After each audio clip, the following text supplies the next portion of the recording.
আমার কোনো ভাই ছিল না, আমার দুনিয়ার জমিনে ভাই নাই।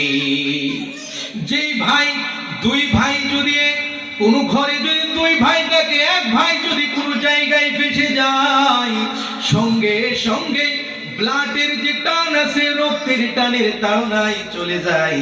ভাইয়ের দোষ আছে না গুণ আছে দেখার প্রয়োজন হয় না।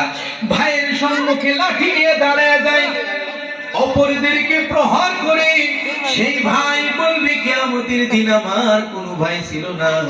সেই জায়গায় আর ভাইয়ের মহব্বত থাকবে না। কিন্তু আল্লাহ রাব্বুল আলামিনের কোরআন পড়ে নেওয়ালাদের এত দাম, এত দাম।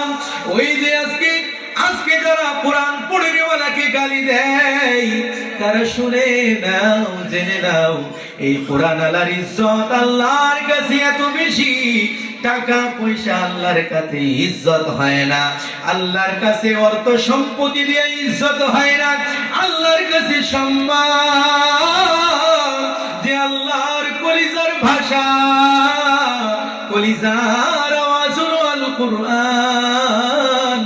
এই আল কোরআন যারা পড়বে, কোরআন পড়ে নেওয়ালা হবে, তাদের আল্লাহর কাছে এত ইজ্জত যে দুনিয়ার জমিনে এত মায়া মহব্বত করেওয়ালা মা বাবা ভাই বিরাদর আত্মীয় স্বজন যত রিশতেদার থাকুক না কেন, কেউ একটা নেকি দেওয়ার জন্য প্রস্তুত হবে না। কিন্তু আল্লাহ রাব্বুল আলামিনের ফজল করবে, একজন কোরআনের হাফেজ 10 জন করে জাহান্নামীদেরকে উদ্ধার করে জান্নাতের মধ্যে নিয়ে যাবে। জোরে বলুন না সুবহানাল্লাহ। আল্লাহর নবী বলে তাদের এত সম্মান শুধু দুনিয়ার জমিনে, শুধু আখিরাতে সম্মান না, না দুনিয়ার জমিনেও সম্মান আছে।